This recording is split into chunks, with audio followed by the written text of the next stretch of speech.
नमस्कार दोस्तों, मेरा नाम है एडवोकेट त्रिभुवन कौशिक और आप लोग देख रहे हैं मेरा वीडियो ब्लॉग। आज की वीडियो ब्लॉग में हम बात करेंगे दिल्ली हाई कोर्ट का एक जजमेंट है जो कि है एनडीपीएस एक्ट में बेल से रिलेटेड।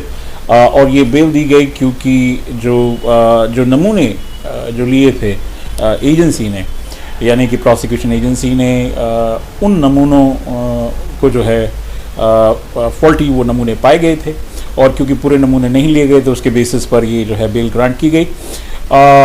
इसी के बारे में आज के इस वीडियो ब्लॉग में हम लोग डिस्कशन करेंगे। मित्रों, अगर आप लोग मेरे यूट्यूब चैनल पर पहली बार आए हैं तो मेरे इस यूट्यूब चैनल को सब्सक्राइब कर लीजिएगा। ऐसे वीडियो ब्लॉग्स में बनाते रहता हूँ। ये आपके किसी जानकारी वाले के लिए जो है लाभप्रद हो सकते हैं, तो आप इस वीडियो ब्लॉग को सब्सक्राइब करें। ये एजुकेशनल पर्पसेस के लिए हम लोग वीडियो ब्लॉग बनाते हैं, जिससे कि अगर आप भी ऐसे ही किसी मुकदमे में न्याय मांग रहे हैं तो ये आपके लिए जानकारीपूर्ण हो सकता है। और इस पूरे वीडियो ब्लॉग के दौरान आप लोग मेरी सोशल मीडिया डिटेल्स देखेंगे, साथ साथ मेरा कॉन्टैक्ट नंबर जिससे आप मेरी टीम से संपर्क साध सकते हैं और मेरे सोशल मीडिया प्लेटफॉर्म्स पर आप मुझे फॉलो कर सकते हैं। आइए वीडियो ब्लॉग शुरू करें।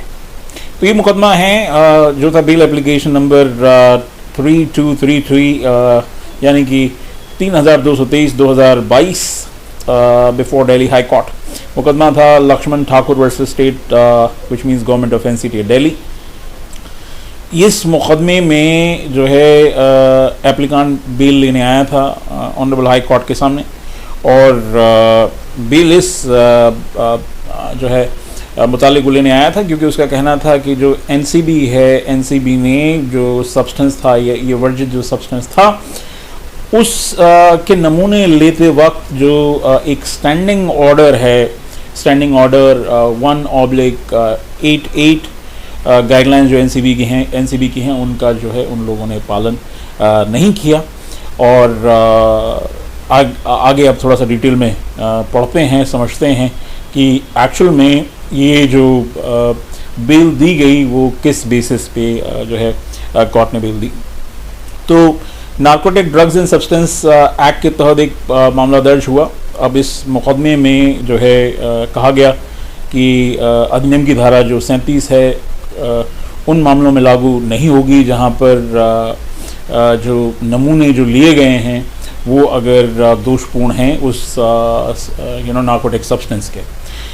जो सेक्शन 37 है वो ये कहता है कि किसी अभियुक्त को जमानत तब तक नहीं दी जानी चाहिए जब तक कि अभियुक्त दोहरी शर्तों को पूरा करने में सक्षम ना हो, यानी यह विश्वास करे कि उचित धारा या उचित आधार पर अभियुक्त इस तरह का जो उसने अपराध किया उसका दोषी नहीं है और जमानत मिलने पर अभियुक्त ऐसा अपराध नहीं करेगा। तो ये जो ट्विन कंडीशंस, एक तो ये अभियुक्त जो है दोषी नहीं है इस अपराध का जो उसके ऊपर आरोपित किया गया है, दूसरा वो ऐसा अपराध नहीं करेगा। तो ये ट्विन कंडीशन सेटिस्फाई करनी होती है एंटीसिपेटरी एनडीपीएस के मुकदमों में बेल लेते वक्त, चाहे वो एंटीसिपेटरी हो या रेगुलर बेल हो।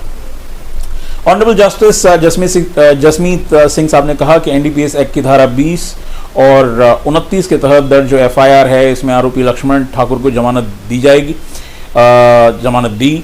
और उन्होंने ये भी कहा कि उन पर लगाए गए जो आरोप थे उन आरोपों के हिसाब से मामले में जो नमूने एकत्रित किए गए थे उसकी जो प्रक्रिया थी नार्कोटिक्स कंट्रोल ब्यूरो की, उन्होंने अपने ही दिशा निर्देशों का पालन नहीं किया। मुकदमे के अनुसार अजीत कुमार के पास से बरामद 12 किलो जो गांजा था उसमें 6 पैकेट थे और ये जो ठाकुर था अभियुक्त उसके पास 2-2 किलोग्राम के गांजा के 5 पैकेट जो है बरामद किए गए थे। ऑनरेबल जस्टिस ने कहा कि जैसा कि सुप्रीम कोर्ट ने यूनियन ऑफ इंडिया बनाम मुकुंद मामले में कहा था अनिवार्य रूप से कि जो स्टैंडिंग ऑर्डर 1/88 है ये कानून की आवश्यकता माना जाएगा, तो इस मुकदमे में उसका जो है नार्कोटिक्स कंट्रोल ब्यूरो ने पालन नहीं किया है। फर्दर कोर्ट ने कहा यह देखते हुए कि स्थायी आदेश क्योंकि ये अनिवार्य है कि सभी पैकेटों की जो सामग्री है को एक में स्थानांतरित करना और फिर मिश्रण से नमूना जो लिया जाएगा उसको जो है अदालत ने उस पर कहा कोट अनकोट। ऑनरेबल जस्टिस साहब ने कहा मेरा विचार है कि वर्तमान मामले में 1/88 में दिए गए निर्देशों का पालन नहीं किया गया है और विभिन्न पैकेटों की सामग्री को एक साथ मिलाकर कंटेनर में जो है नमूना तैयार किया गया।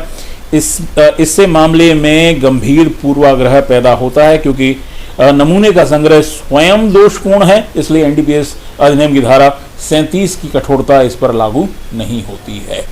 तो अगर आप ये समझिए कि मैं जैसा हमेशा कहता हूँ कि एनडीपीएस के केसेस में जो नमूने जो लेती है एजेंसी, उन नमूनों को अगर आप फॉल्टी अगर आप जो है कोर्ट के सामने प्रूव कर पाते हैं तो ये आपके लिए एक स्ट्रॉन्ग केस बनाता है। इस मुकदमे में भी ऐसा हुआ कि जो वेरियस पैकेट्स थे उनसे सेपरेटली जो है सैंपल्स नहीं लिए गए थे इस नार्कोटिक सब्सटेंस के, और उनको एक साथ मिलाकर के जो है एक जो है नमूना भेजा गया था फॉरेंसिक जांच लेबोरेटरी के लिए, और कोर्ट ने इसको जो है दोषपूर्ण पाया। और ये जो एपलांट था कोर्ट के सामने लक्ष्मण, इसको जो है कोर्ट ने बेल दी।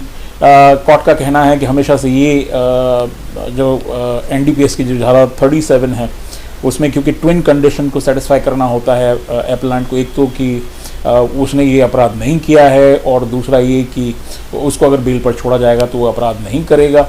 लेकिन ये तभी लागू होगी जब एजेंसी अपना काम ढंग से करे, और क्योंकि इस मुकदमे में जो एनसीबी के जो रूल्स हैं सैंपल कलेक्ट करने के, स्टैंडिंग ऑर्डर 1/88 जो है उसका इसमें वायलेशन किया गया, इसलिए जो है एपलांट को यहाँ पर बेल दी गई। तो ये एक इम्पॉर्टेंट बेल मसला है एनडीपीएस से रिलेटेड। दोस्तों, आई एम श्योर कि बाय नाउ आप लोगों ने मेरा यूट्यूब चैनल सब्सक्राइब कर लिया होगा, नहीं किया है तो कर लीजिएगा। मैं बार बार ये इसलिए कहता हूँ कि जो जानकारी मैं आप लोगों के लिए बना रहा हूँ एजुकेशनल पर्पज से, वो आप लोगों तक पहुँचे। इस वीडियो ब्लॉग को देखने के लिए आपका बहुत बहुत धन्यवाद। नमस्कार दोस्तों।